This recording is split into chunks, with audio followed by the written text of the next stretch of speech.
ଜାନୁଆରୀ 1972 ମୋହନ ଚରଣ ମାଝୀଙ୍କ ଜନ୍ମ ହୋଇଥିଲା ଗ୍ରାମ ରାଇକେଲା କେଉଁଝର ଡିଷ୍ଟ୍ରିକ୍ଟରେ। ପିତା ଗୁଣରାମ ମାଝୀ ସେ ଜଣେ ଗଭର୍ଣ୍ଣମେଣ୍ଟ ସ୍କୁଲରେ ପିଅନ କାମ କରନ୍ତି। ତ ଫ୍ରେଣ୍ଡସ୍, ଆଜି ଆମେ ଆମର ମୁଖ୍ୟମନ୍ତ୍ରୀ ମୋହନ ମାଝୀଙ୍କ ବିଷୟରେ କିଛି ଚର୍ଚ୍ଚା କରିବା, ତାଙ୍କ ରାଜନୀତି ଜୀବନରେ ଘଟିଥିବା କିଛି ରହସ୍ୟ ବିଷୟରେ।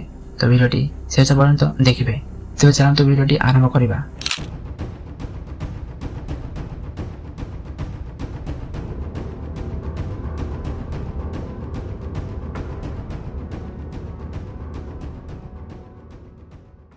तो मोहन माझी सांताली ट्राइबल कम्युनिटी रु बिलंग करती। से झुमपरा हाई स्कूल 1987 रे तांकर हाई स्कूल कंप्लीट होइतिले। 1990 अनंतपुर कॉलेज रे हायर सेकेंडरी एजुकेशन कंप्लीट करथिले। से bachelor of arts degree from Chandrashekhar college रे पूरा करथिला। मोहन माझी चंपुआ एवं LLB from Dhenkanal law college रु डिग्री हासिल करथिले। से चंपुआ रे सरस्वती शिशु मंदिर रे शिक्षक थिले।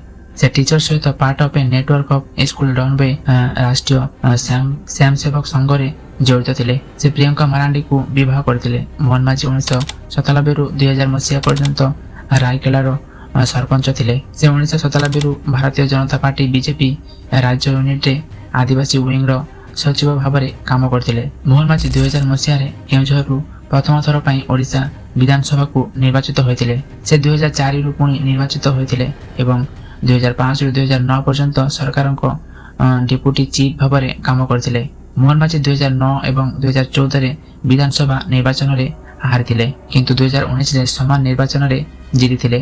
बीजेपी मुख्य विरोधी दल हवा सहित मोहन माझी को दलर मुख्य चाबुक भाव में नियुक्ति करा जायतिला। से आदिवासी जाति बा जनजातिर स्थायी कमिटी रो सदस्य तथा 2022 रु 2024 पर्यंत राज्य रे थिबा अकाउंट कमिटी रो सभापति मध्य थिले। 10 अक्टोबर 2021 केउझर जिल्लार मांडुआ निकटरे माझींकर कार उपरे दुईटी बोमा विस्फोरण करा जायतिला। तांको कार रे सामान्य क्षति होइथिबा बेले माझी सेहिठु निज जीवन बचाई पळि जायतिले। सेप्टेम्बर 23 रे माझींको कार उपरे बोमा माड होइथिबारु प्रमिला मल्लिक ओडिशा विधानसभा रे अभियोग करथिले। तापर 2024 विधानसभा निर्वाचन रे माझी चतुर्थ थर पई केउझर आसन जीतिथिले। ओडिशा विधानसभा रे 147 टी सीट मध्यरे 59 टी सहित बीजेपी संख्यागरिष्ठ हासिल करथिले एवं 11 जून 2024 रे माझी ओडिशार मुख्यमंत्री भाव में नियुक्ति होइतिले।